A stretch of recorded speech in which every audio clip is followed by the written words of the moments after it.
இன்னைக்கு நம்ம வீடியோவில் கிருஷ்ண ஜெயந்தி ஸ்பெஷல் உப்பு சீடை எப்படி செய்யலான்னு பார்க்கலாம். அதுக்கு நான் 1 கப் அரிசி மாவு எடுத்திருக்கேன். இது கடையில் வாங்கக்கூடிய கொழுக்கட்டை மாவு. 1/4 டீஸ்பூன் பெருங்காயத்தூள், 4 டேபிள் ஸ்பூன் வெள்ளை உளுத்தம்பருப்பு, 4 டேபிள் ஸ்பூன் பொட்டுக்கடலை, 1 டீஸ்பூன் கருப்பு எள்ளு, 1/2 டேபிள் ஸ்பூன் வெண்ணெய் எடுத்திருக்கேன். உப்பு தேவையான அளவு, எண்ணெய் தேவையான அளவு. இப்போ எப்படி செய்யலான்னு பார்க்கலாம். இப்போ ஒரு கடாய் எடுத்துட்டேன். இப்போ கடையில் வாங்கின அரிசி மாவு தான் நான் எடுத்திருக்கேன். இப்போ அதையும் நான் வறுத்து எடுத்துக்க போகிறேன். மீடியம் ஃப்ளேம்லேயே வச்சுக்கோங்க. கலர் மாறிடக்கூடாது. லைட்டாக வறுத்து எடுத்துக்கணும். இப்போ நான் ஒரு 2 நிமிஷம் நல்லா வறுத்துருக்கேன். கம்மி ஃப்ளேம்லேயே வச்சுட்டு வறுத்துருக்கேன். இப்படி மாவு எடுத்தால் நைஸாக இருக்கணும். இப்படி எடுத்து ஒரு லைன் போட்டு பாருங்கள். இது போல் வரணும். இப்போ இதை ஒரு பிளேட்டில் மாற்றிக்கலாம். இப்போ மாற்றியாச்சு. இப்போ அதே கடாய் இருக்கட்டும். இப்போ இதில் வெள்ளை உளுந்து சேர்த்துட்றேன். நல்லா செவக்க வறுத்துக்கணும்.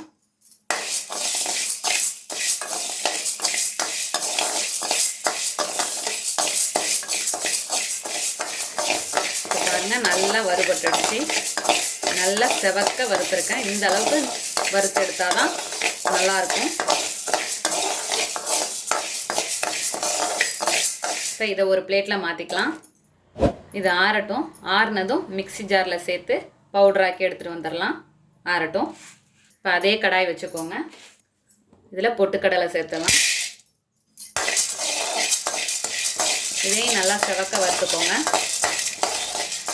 இப்போ இதையும் நல்லா செவத்த வறுத்தாச்சு. இப்போ இதை ஒரு பிளேட்டில் மாற்றிக்கலாம். இப்போ இதுவும் ஆறுனதும் பவுட்ரு பண்ணி எடுத்துகிட்டு வந்துடலாம். இப்போ அதே கடாய் இருக்கட்டும். கருப்பு எள்ளு நல்லா வெடிக்கணும்.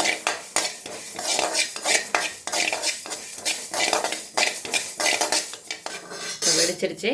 ஸ்டவ் ஆஃப் பண்ணிவிட்டு இதையும் மாற்றிடலாம். உளுந்து அரைச்சி எடுத்துகிட்டு வந்தாச்சு. உளுந்து மாவு ரெடியாக இருக்குது. பொட்டுக்கடலையும் அரைச்சி எடுத்துகிட்டு வந்தாச்சு. பொட்டுக்கடலை மாவு. இப்போ எப்படி கலக்கலான்னு பார்க்கலாம். இப்போது ஒரு ஜல்லி எடுத்துக்கிட்டேன். இதில் நம்ம மாவெல்லாம் சேர்த்துடலாம். எல்லாத்தையுமே சலித்து சேர்த்துப்போம். அப்போ தான் ஏதாவது குருணை இருந்தால் வந்துடும்.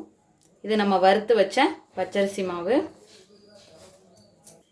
இதோட 2 டேபிள் ஸ்பூன் உளுத்தம்பருப்பு மாவு, 1 டேபிள் ஸ்பூன் பொட்டுக்கடலை மாவு. இப்போ மாவெல்லாம் சேர்த்தாச்சு. இப்போ இதை சலித்து எடுத்துக்கலாம். பாருங்கள், கொஞ்சம் குருணை தங்கியிருக்கு. இப்போ இதை எடுத்தாச்சு. அவ்வளோதான். இதில் எள்ளு சேர்த்துடலாம். பெருங்காயத்தூள், வெண்ணெய், ஒரு 1/2 டீஸ்பூன் உப்பை தண்ணியில் கரைச்சி வச்சுருக்கேன். இப்போ இதையும் சேர்த்துட்றேன். சேர்த்துட்டு நல்லா பிசைஞ்சிக்கலாம்.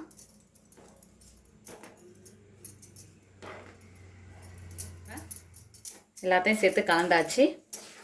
இதில் கொஞ்சம் கொஞ்சமாக தண்ணி சேர்த்து நல்லா சாஃப்டாக மாவு பிசைஞ்சு எடுத்துப்போம்.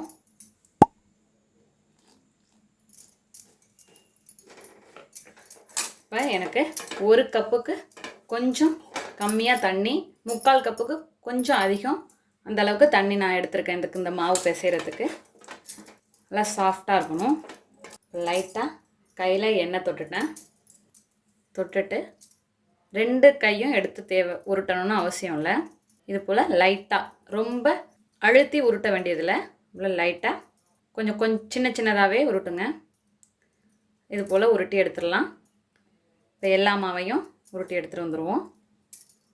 இப்போ எல்லா மாவையும் உருண்டையாக உருட்டியாச்சு. இப்போ பொரித்து எடுத்துடலாம். இப்போ எண்ணெய் ஊற்றி கடாயில் வச்சாச்சு.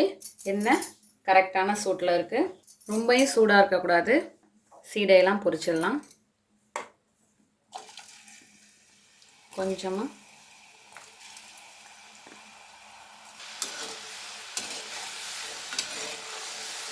எல்லா பக்கமும் வேகணும்.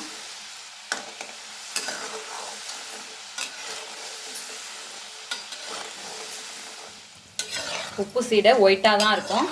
இந்த சலசலப்பு அடங்கினோன்னே அரைச்சி எடுத்துடலாம். கம்மி பண்ணி வச்சுக்கணும் ஃப்ளேமை, அப்போ தான் வெடிக்காது. பாருங்கள், இப்படி தான் வந்திருக்கணும். நம்மளோட அருமையான அற்புதமான உப்பு சீடை தயாராகிடுச்சு. இதே போல் நீங்களும் உங்கள் வீட்டில் செஞ்சு பார்த்துட்டு எப்படி வந்துச்சுன்னு கமெண்ட்டில் சொல்லுங்கள். தேங்க்யூ.